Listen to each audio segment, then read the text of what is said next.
cash in the bank, and give you the peace of mind that every veteran deserves. Go to New Day. And we think it might, somebody is saying heads up. I don't know if that means that he's coming. Maybe just not wanting to block the shot just in case. But still no word about Franken. He has not been back to Minnesota for quite a long time. Since these allegations all broke, he's been staying mostly at his daughter's house.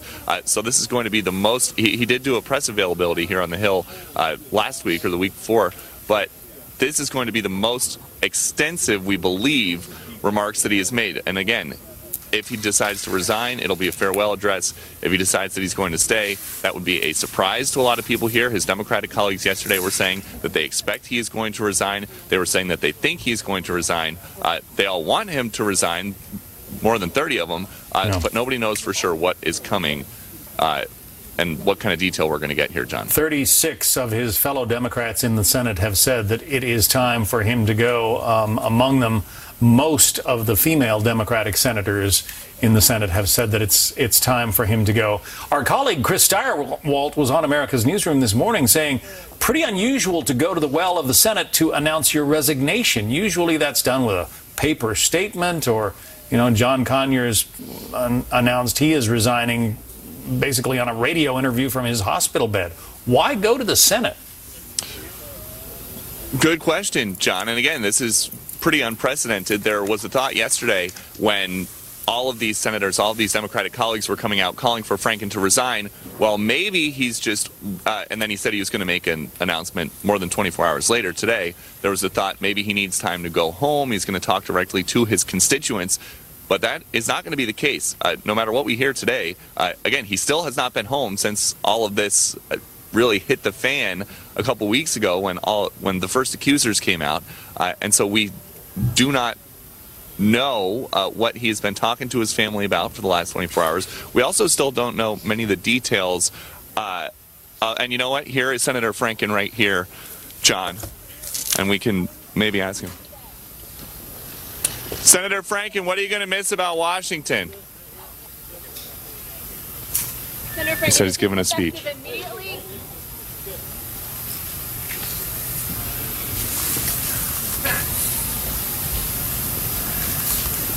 I think stern-faced would describe the senator. Wouldn't you say, Peter? And yeah, I'd say so. And it looked like he had a folder, hard copy of his speech. So since he's coming in right now, it would appear that he's just going to go.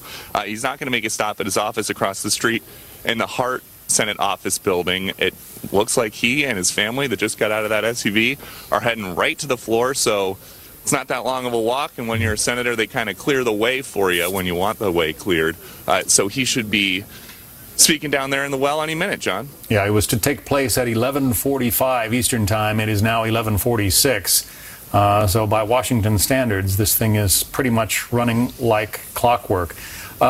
So he was elected. But at least we know that he's in the building now. Right. He was first elected 2008 and then re-elected. We understand that Minnesota's Democratic governor will make an appointment if, in fact, this is to be his resignation.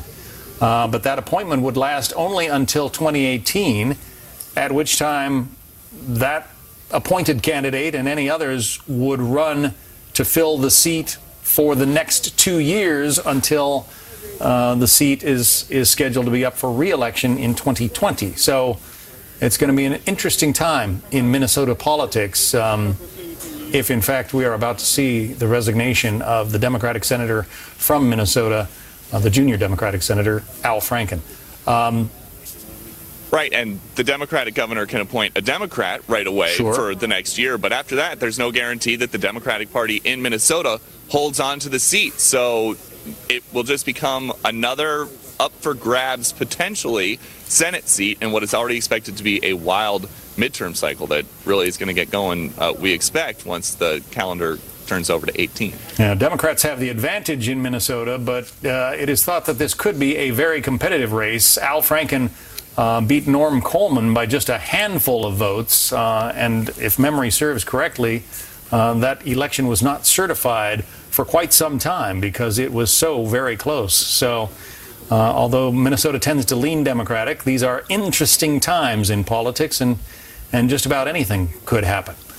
What do we know, Peter, about the Senate schedule? I mean, all right, we understand he's entered the Senate now.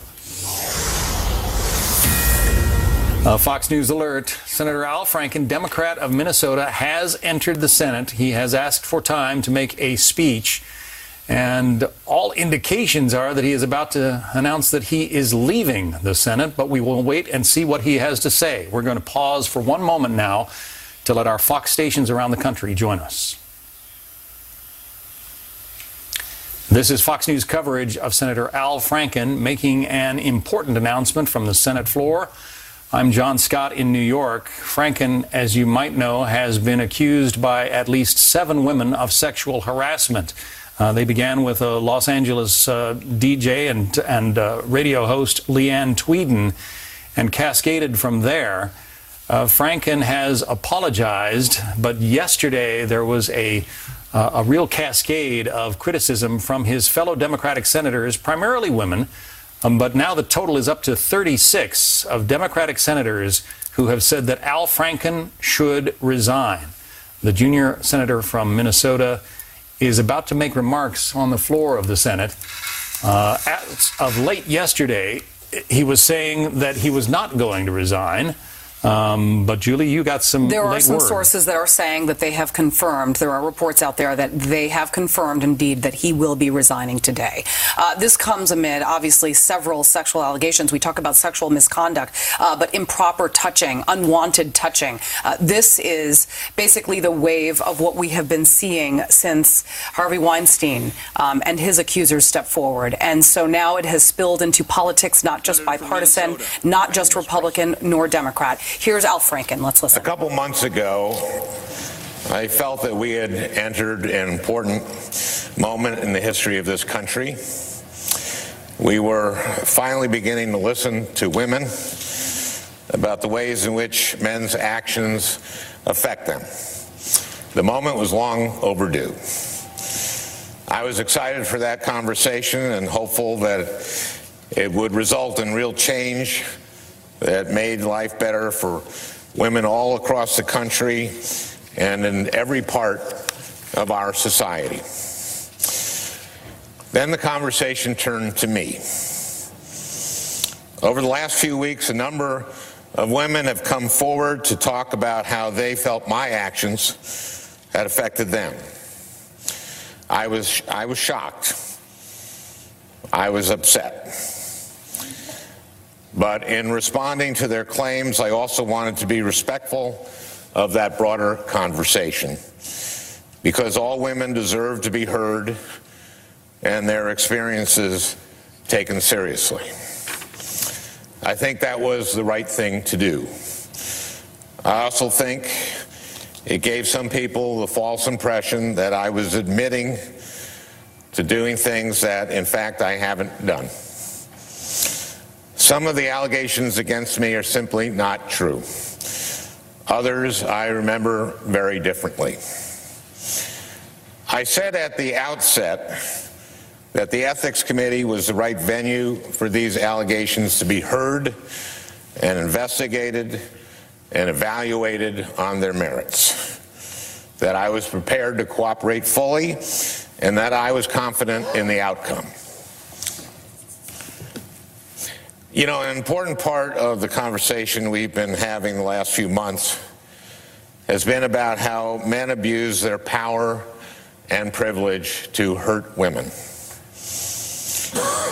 I am proud that during my time in the Senate, I have used my power to be a champion of women, and that I have earned a reputation as someone who respects the women I work alongside every day. I know there's been a very different picture of me painted over the last few weeks, but I know who I really am. Serving in the United States Senate has been the great honor of my life. I know in my heart that nothing I have done as a senator, nothing, has brought this honor on this institution. And I am confident that the Ethics Committee would agree. Nevertheless, today I am announcing that in the coming weeks, I will be resigning as a member of the United States Senate. I, of all people, am aware that there is some irony in the fact that I am leaving while a man who has bragged on tape about his history of sexual assault sits in the Oval Office, and a man who has repeatedly preyed on young girls campaigns for the Senate with the full support of his party. But this decision is not about me. It's about the people of Minnesota. And it's become clear that I can't both pursue the Ethics Committee process and at the same time remain an effective senator for them. Let me be clear. I may be resigning my seat, but I am not giving up my voice. I will continue to stand up for the things I believe in as a citizen and as an activist. But Minnesotans deserve a senator who can focus with all her energy on addressing the challenges they face every day. There is a big part of me that will always regret having to walk away from this job with so much work left to be done. But I have faith that the work will continue because I have faith in the people who have helped me do it. I have faith in the dedicated, funny, selfless, brilliant young men and women on my staff. They have so much more to contribute to our country. And I hope that, as disappointed as they may feel today, everyone who has worked for me knows how much I admire and respect them. I have faith in my colleagues, especially my senior senator, Amy Klobuchar. I would not have been able to do this job without her guidance and wisdom. And I have faith, or at least hope, that members of this Senate will find the political courage necessary to keep asking the tough questions, hold this administration accountable, and stand up for the truth. I have faith in the activists who organized to help me win my first campaign and who have kept on organizing to help fight for the people who needed us. Kids facing bullying, seniors worried about the price of prescription drugs, Native Americans who have been overlooked for far too long, working people who have been taking it on the chin for a generation, everyone in the middle class, and everyone aspiring to join it. I have faith in the proud legacy of progressive advocacy that I have had the privilege to be a part of. I think I've probably repeated these words 10,000 times over the years. Paul Wellstone's famous quote, "The future belongs to those who are passionate and work hard." It's still true. It will always be true. And most of all, I have faith in Minnesota. A big part of this job is going around the state and listening to what people need from Washington. But more often than not, when I'm home, I am blown away by how much Minnesota has to offer the entire country and the entire world. The people I've had the honor of representing are brilliant and creative and hardworking, and whoever holds this seat next will inherit the challenge I've enjoyed for the last 8.5 years, being as good as the people you serve. This has been a tough few weeks for me, but I am a very, very lucky man. I have a beautiful, healthy family that I love and that loves me very much. I'm going to be just fine. I'd just like to end with one last thing. I did not grow up wanting to be a politician. I came to this relatively late in life. I had to learn a lot on the fly.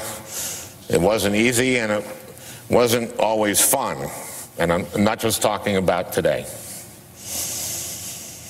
This is a hard thing to do with your life.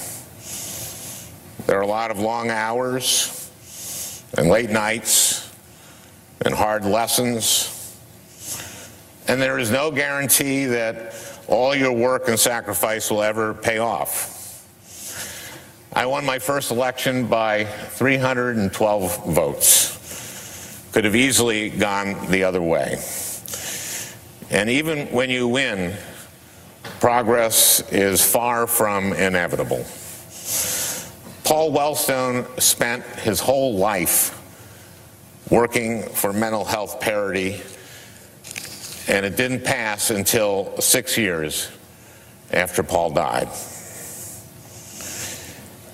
This year, a lot of people who didn't grow up imagining that they'd ever get involved in politics have done just that.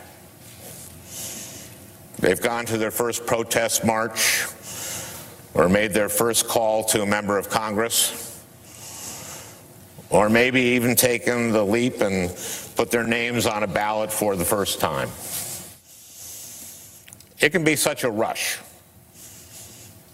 to look around a room full of people ready to fight alongside you, to feel that energy, to imagine that better things are possible. But you too will experience setbacks and defeats and disappointments. There will be days when you will wonder whether it's worth it.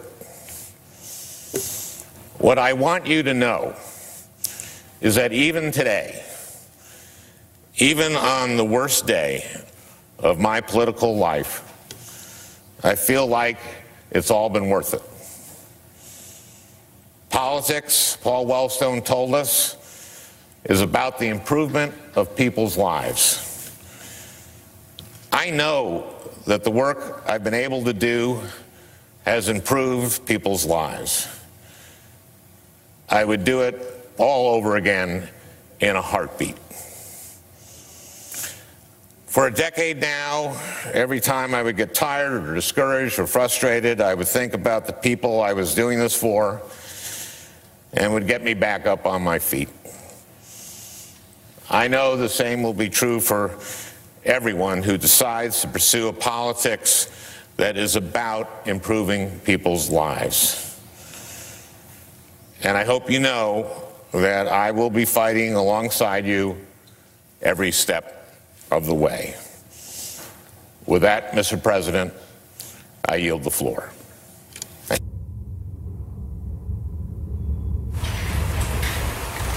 A stunning move on Capitol